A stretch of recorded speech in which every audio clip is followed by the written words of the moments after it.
we're now going to turn to an item that was referenced earlier today during the first session on the India Philanthropy Alliance. This is the panel on Giving to India, the Public Policy Agenda. Now, public policy, as was discussed earlier today during the fireside chat between MR and Sumir, has a real impact on people's lives, including in the philanthropic realm, right? Just think tax policy as one example. IPA saw public policy related to philanthropy as a common area that the group could work on in terms of helping to influence the public policy agenda in India. And an organization, a company called Nishith Desai Associates, NDA, which is led by an Indiaspora member and is represented today by our dear friend Vaibhav Parikh, who will be on the stage shortly, helped the IPA help the IPA with some proposals that we could suggest in order to make it easier for civil society to play a positive role in accelerating social change. So with that, I'd first like to invite Alex Counts, who will moderate this discussion, this important conversation for the next half hour. Alex? And why don't we bring the panel up here and just we can get going and have a quick productive session here. So good afternoon, everyone. Bala, you guys can come on up. So thanks for sticking around. We've got a reception and happy hour there. Right near my little book table, there's all the wine and beer, which will open up in just a moment. So yes, my name is Alex Counts. I'll be introducing the panel in just a second. I'm an educator at the University of Maryland. I'm a consultant, an author, and part of my consulting practice is staffing the India Philanthropy Alliance, both for the 2 years since before it was announced today and going forward, hopefully. And staffing this group is a little bit like the proverbial herding cats. But they're beautiful, brilliant cats, but they're still kind of cats. But I love it. And I'm going to say a few things before I formally. Let me introduce them. Minoo, of course, from the earlier panel, the president of FFE, Foundation for Excellence. Nishant, as the CEO of American India Foundation. At the far end, Bala, who moderated this panel, talking about herding cats a little earlier today.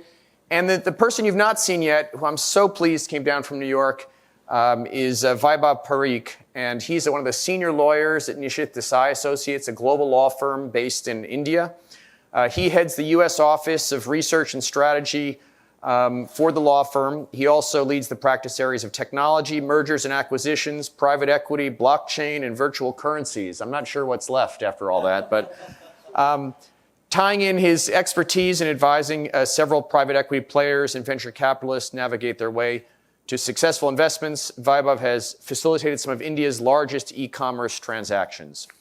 And I want to say before we get going and posing some questions to the panel, I just feel enormous sense of gratitude and excitement about the courageous step that the IPA took today to formalize and fully commit to this process that's been going on for 2 years. And it's leaders who are up to their necks in making their own organizations make sense, who are saying, I want to, on a regular basis, start thinking not just about what is good for my organization, but what is good for this social movement that I'm part of. How we can best use the wealth and talent of the diaspora and other friends of India to root out poverty and injustice in India. I think that's huge. I'm really excited about that and excited to be part of it. And you all can give a round of applause if you want. I think that's a really good idea. Two other things, kind of housekeeping that fell off in our earlier session. Deval Sangri, the founder of Dasra, sent a very short message of support. Couldn't be here, and I just want to read it. India has made significant progress over the last decade in addressing its massive development challenges, achieving bold outcomes at scale. Taking this a step further to help India achieve its sustainable development goals will require all of us to act together, to form alliances, to share information, and to converge efforts. We're excited to join hands with peer organizations as part of the India Philanthropy Alliance to not divide but expand the pie of strategic giving to India and to ensure it is channeled towards India's most pressing social issues. The last piece of housekeeping before I just kind of tee up this public policy discussion is one of the ideas to emerge around our table that I'm really excited about I'd be interested if what you all think is, we've heard a lot today about involving the next generation of Indian Americans and people with a heart for India. And around the table, the ideas emerged is we would like to have, in the next couple of months, launch an essay competition among both preteens and teenagers of Indian heritage to actually write up and publicly share with us what they think the importance of philanthropy is and what they think the role of philanthropy can be to benefit India, the land of their ancestors, however long. And that we would publish the top 10 essays in both age categories, with their permission, of course, and bring the best essays of both the preteens and the teens to a conference like this to tell us what they think. And to maybe give them an ability to direct some of our own philanthropy to an organization of their choice. So this is an idea that we're pretty excited about. Expect to hear more from us. And if you'd like to partner with us on that idea in some way, or you have some suggestions how we might be able to do it, let us know. So public policy. So when we began having these discussions with this group, we didn't know if we had much in common. Common opportunities, common threats. But through a series of conversations, we started to see that some of them were very particular to Pratham or AIF, but the common ones were also significant. And again, we came to the issue of the public policies in India and in the US. Some of them were extremely helpful to us. Again, imagine if donations in the US weren't tax deductible. What would we like to raise money? But also some of the public policies were really pain points for us. People couldn't figure out quite how to navigate around them. So we began to kind of catalog the issues, both the opportunities and the pain points, but we didn't have any staff to research what we could do to take advantage of the opportunities and to address the pain points individually or collectively. And that's where the Nishith Desai Associates and a colleague of Vaibhav's, Raul Rishi, and Vaibhav standing in for him today very capably, to start turning these issues into a real concrete series of ideas and alternatives that could be done to make our lives easier, make the social change we're trying to bring easier. And by the way, if you have any ideas during this panel of how to turn some of these suggestions and recommendations into policy, we would welcome your partnership. So let me start with Bala. And Bala, by the way, is standing in for Deepak, who is on the agenda, but we decided to switch it up a little bit. Bala, obviously, we're having this discussion because we think there could be some improvement areas in the US and in India. But let's not forget and help remind us, what are some of the strengths of the policy environment regarding philanthropy and charity in India, and how are organizations like yours taking advantage of them? Sure. Thank you, Alex. Thank you, Deepak, for nominating me on this panel this morning. There's obviously a lot of work to be done, but there are also some good things that have happened in India. The most obvious one is the CSR piece, right? I mean, whichever way you look at it, it's obviously unlocked a fair bit of capital, which has made this available for social causes. There could be obviously, discussions about how this could be, improved. But the reality is, it's unlocked a significant chunk of capital, which was not available. Now, when I actually talk to some of our supporters in the United States and I talk about this 2%, we're almost surprised. The fact that a country could actually, enact a legislation like that, it's, albeit it's, you read between the lines. They say it's recommended, but by all means, it's mandatory. So I think the CSR law is obviously, I know the government is sort of thinking about it, but it's definitely a plus for organizations that are working in the social space to be able to access capital. And I think that's definitely a big sort of plus, I'd like to sort of say. The other piece that I would say from a policy standpoint is we are increasingly seeing governments being very open to working with civil society organizations. I'm sure Nishant will talk about their own experience in working with governments and stuff. I mean, we've had a history of working with governments. Of course, it's up and down. It's never easy. But then you can't, they are the biggest provider. And in general, we see that, put aside all the challenges, there's an openness to actually engage with the civil society actors, NGOs, to try and address some of these large challenges. So clearly, CSR is one piece, and obviously engaging with the government in some of the service delivery capacity building side. Those are sort of two areas where we see, definite sort of traction, I would say. And we're seeing more and more governments, be it at the national level or at the state level, being open to it. The final point that I'll make is, we are obviously education and skills focused. This current government has a draft education policy. Talk about policy. It's very forward-looking in more ways than one. Now, of course, it's still draft. Hopefully, it'll become a policy and then it'll get implemented. But it is very forward-looking in terms of how they've thought about early childhood education, skills training. They've addressed many of the core issues which people have been talking about for years. And many of the players in this room have had a sort of chance to weigh in on that. So clearly, lots of pluses. But I'm going to leave it to Vaibhav and others to sort of talk about the many miles we need to travel and then the opportunity that sort of exists in the policies. But overall, I do think that there are pluses. Lots to be done, but there are also good news coming out of India. Thank you. And I expect Nishant would agree. As someone who once ran an organization that worked in multiple countries, including India, India is a place, it's not always easy to get things done, but you can get things done. I've spent 10 years working in Haiti, and some things you work for years, nothing ever moves. It's the government, it's the talent gap, and so forth. In India, it's this destination of choice for philanthropy people talked about. It's real. Vaibhav, we're going to get to you in a moment, but sticking on the CSR theme, Nishant, around the table, we've talked a lot about the CSR law is in fact one of these things where sometimes positive change does come from the top down. But the CSR law, we think, could probably be improved in some ways. What do you think about some of the top priority items? Thank you, Alex. I think I want to start by first saying that India has incredibly enabling environment. I mean, that's the bottom line. That's the big picture. We hear a lot about challenges, but as Alex was saying, I worked in Palestine, Yemen. I mean, where the state is pretty much non-existent. And here in India, we have a very vibrant civil society and quite active and I would say reasonably welcoming governments at the state level.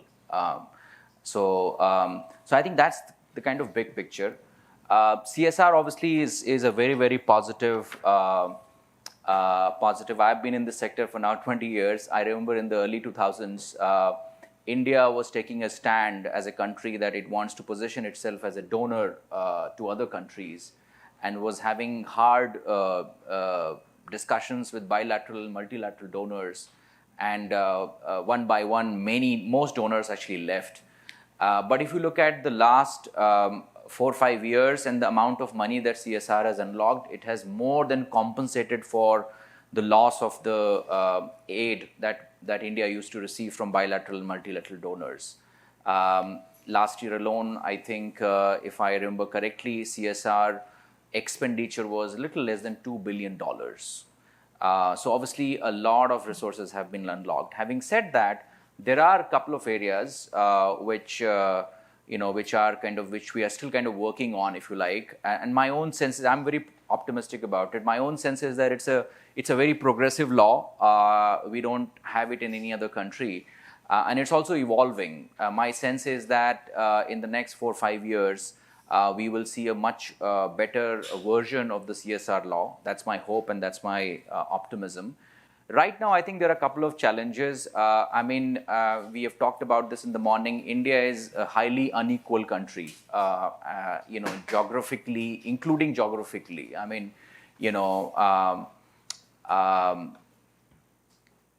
If you just if you categorize Indian states as countries in terms of PPP per capita, if Delhi is China, Bihar is Mali. I mean, that's the kind of inequity we are talking about. AIF works on reducing newborn mortality. Just to give you a sense of the inequality that we are talking about, the current newborn mortality rate in India as an average is about 24 per 1,000 live births. The SDG goal for India by 2030 is to reduce it to 12.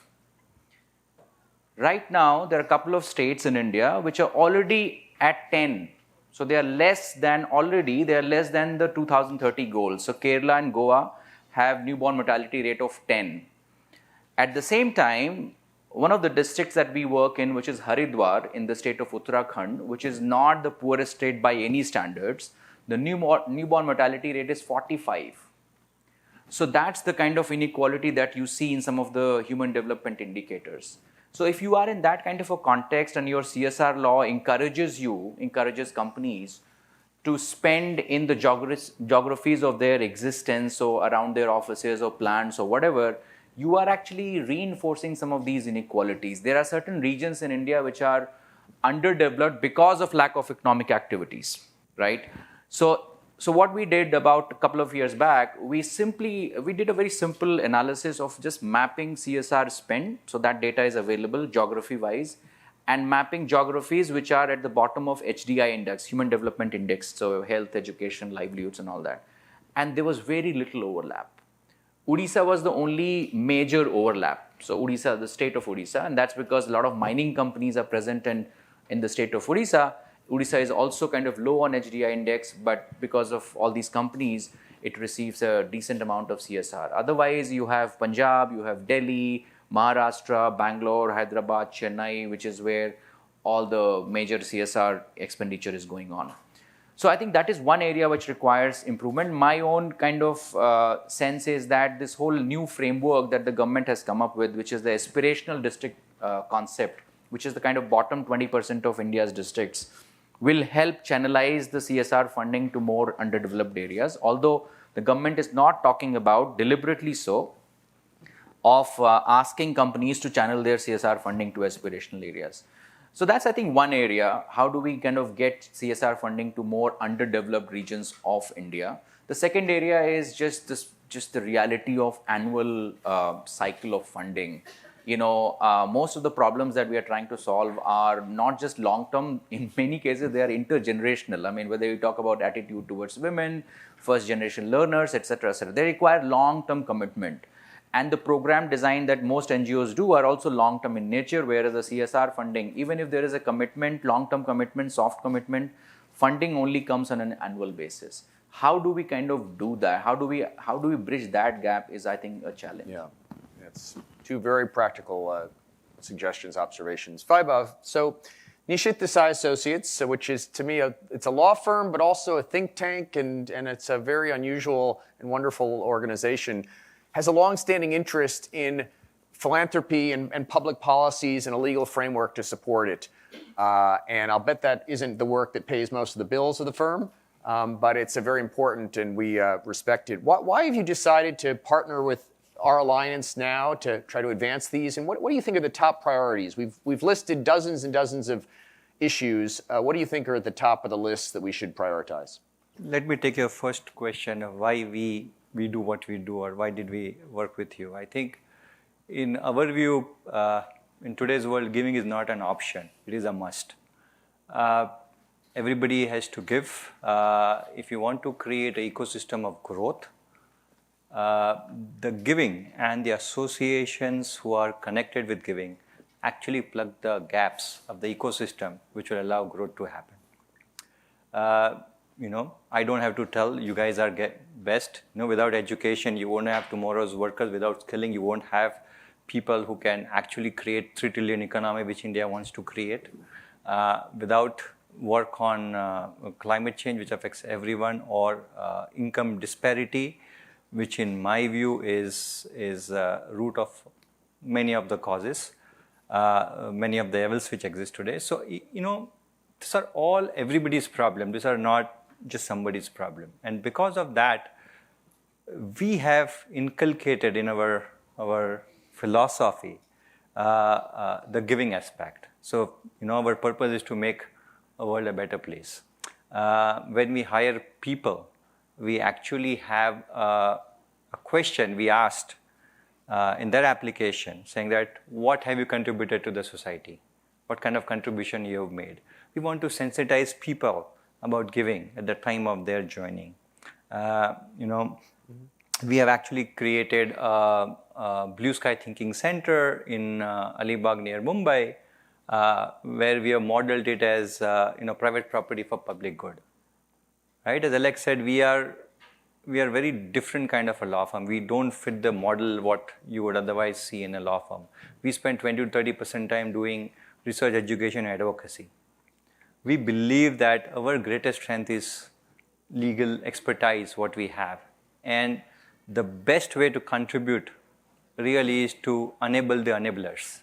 So if we can enable the association here, the NGOs or the charities which are working here to make world a better place, then I think we have played our part, which is the reason why we spend a lot of time working with you guys and working with other people also, with Nishant and so many other people on trying to see whatever we can do our bit for the society.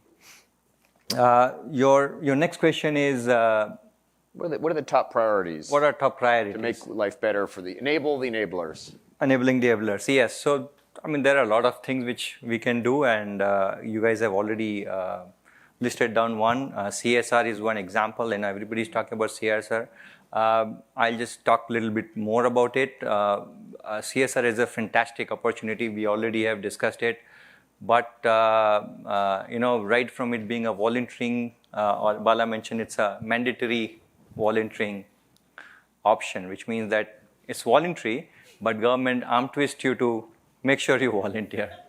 So that's where it is. Now government is actually going a step more, because the whole principle was that if you don't want to do CSR, then you can give reasons why you are not doing CSR, which means you will actually put in your annual report of why you are not doing CSR. It's like naming or shaming kind of a concept.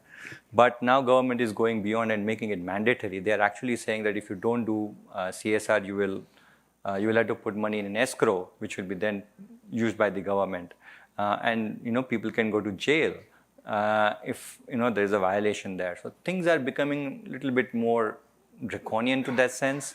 Luckily, we have gone and there is enough hue and cry about it. So government has put that on hold, especially on the criminalization part. But very soon, I think notification will come, and I expect the notification that will come will make it mandatory in that sense, which means there is no option, but it may remove the criminalization part. But that is something which government intends good, but sometimes when they do certain things, the steps which they take may not meet the intention. So we try to work that. In my mind, is CSR is a huge concept of that in my mind. The second important aspect is FCRA. We believe that FCRA was initially automated. It was, once you get an FCRA, it was there till it was revoked. 2010, it became for 5 years. And now it is even more difficult to get FCRA, and there's a lot more public scrutiny and discretion where government actually can revoke FCRA. So I think having that streamlined, making it transparent, making it online, making things easier to get an FCRA, in my mind, is a priority. Third, there are many other priorities, right from getting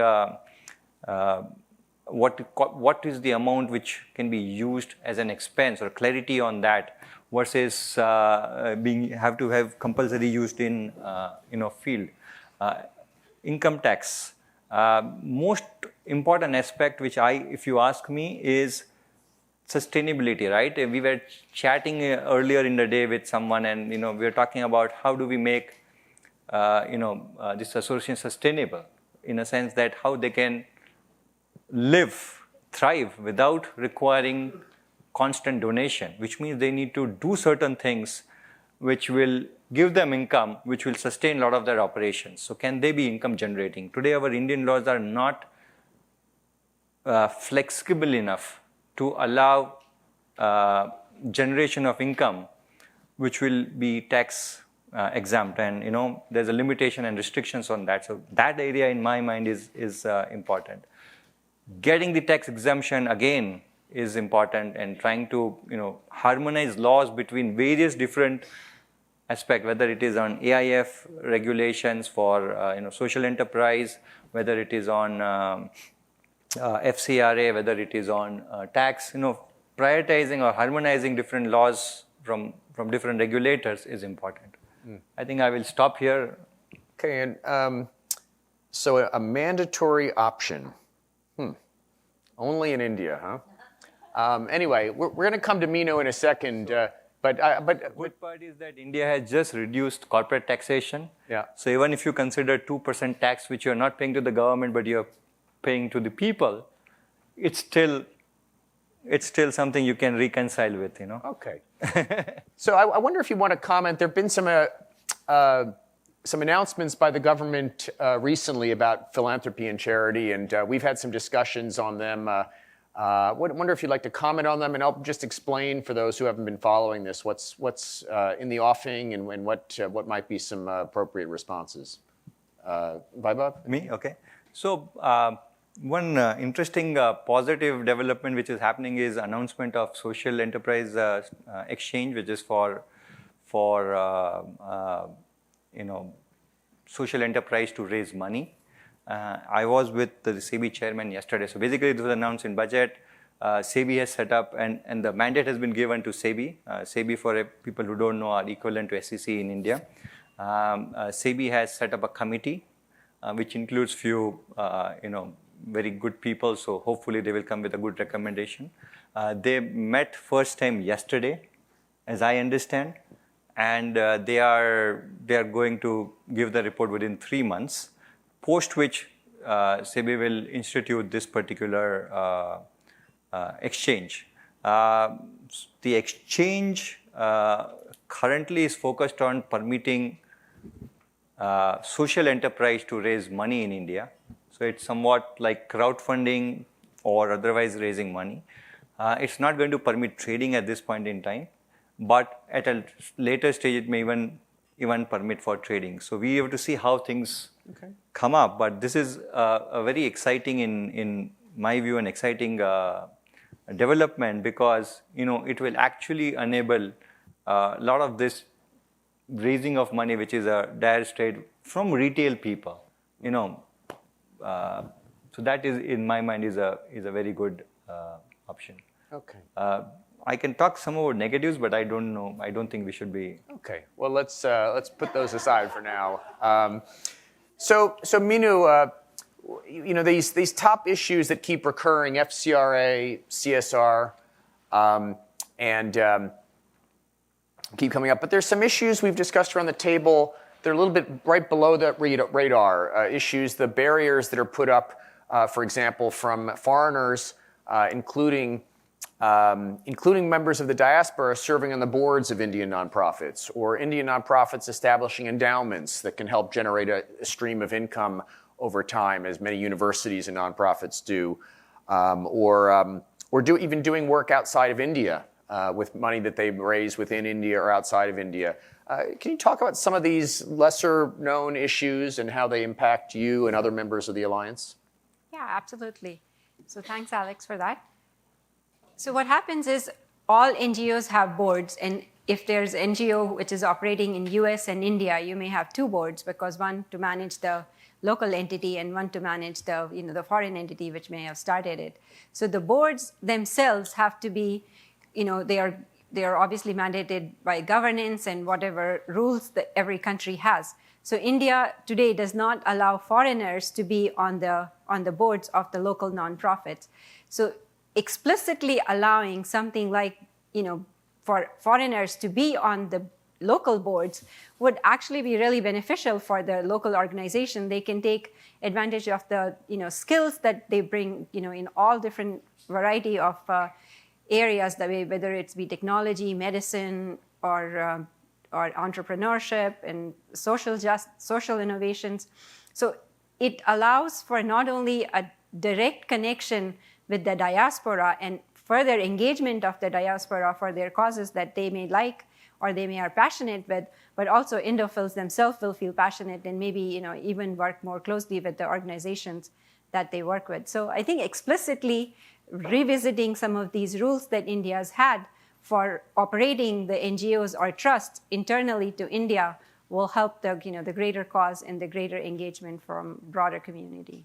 And also, where organizations are really successful, let's say some organizations are very successful in Africa, if they could bring the learnings back to India and kind of use that as a sounding board or projects that people have tried in other places to bring to India, that would be very helpful. So I think that's something we should look at and see how that can be changed. Okay. And we have just 5 minutes to wrap the panel or 5 minutes to go to questions? I'm not tracking time. I got a sign. How are we? We have 3 minutes left for the panel as a whole. As a whole. All right. 3 minutes. We're going to make the most of it. So sorry we didn't get to interaction with the group, but there'll be time just in a moment, I'm sure. Let me just do a quick lightning round here. So the politics is the art of the possible, or someone once said that, and I think they were right. So if we're thinking 12 to 24 months from now, what might be just one or two, just to name public policy changes either in the US or in India that we think is actually achievable and could really help our individual organizations and our entire sector out?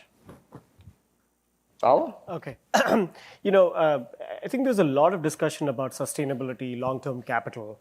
I do think that most Indian NGOs don't have an endowment because the law doesn't sort of allow that, or it's not enabling. And I think it's an interesting time here today because we have a lot of people who are at a life stage who are leaving to leave legacy gifts. And I think setting up endowments, and if you're able to, because at one level the government is, there's a flight of capital outside of India. This will actually bring capital into India if you're able to create an enabling environment for creating endowments. So my sort of if you're able to figure out a way, the government, of attracting capital into India through enabling environment for creating endowments, I think it serves a lot of purpose both for the organizations but also for the government in trying to attract capital into the country. Vaibhav? I would say next 12 to 24 months, fast track FCRA and tax approvals in non-sensitive sectors. This would be my... Okay. Nishant? I think on both CSR and FCRA, I mean, some of the recent amendments to CSR may not have been positive, but it's a good sign in my opinion because at least it shows that the government is thinking about it, right? So my sense is that I think if we do some concerted effort on CSR, we should be able to bring some positive changes to it. And we've already discussed what those changes should be. I think on FCRA as well, my sense is that, we have already talked about the scale and complexity of development needs that India has, right? And it doesn't have the resources, despite what Rick was saying earlier today, that India is now a middle-income country. Last time I checked, India's per capita GDP is 1/3 of the world average per capita GDP. So India requires global engagement, not just in terms of money, but also in terms of expertise and knowledge. And therefore, to allow foreigners or people of Indian origin from outside to be on the boards, to make sure that FCRA registration is not as cumbersome, is automatic, so that it attracts more money from outside to India. I think these are some of the things that we can try and influence the government on. Minoo, bring us home. Yeah. So I think to sum up, I think CSR came up, like Nishant says. I think to get CSR to not have to apply every year would be very beneficial. I'll give example for FFE. So an engineer doesn't get his education in 1 year. It takes 4 years. So if organizations are adopting scholars for 1 year, and they have to renew that every year, the local organization has to go through a lot of hoops to submit that paperwork for every year of renewal for a qualified candidate. So having some long-term vision for CSR funding available will be very beneficial. And I think it echoes with others what they are saying as well. Great. Well, I'm voting for a big debate between Rick and Nishant at the next summit. And I'm putting my money on this guy. But anyway, we're out of time. Please join me in thanking the panel.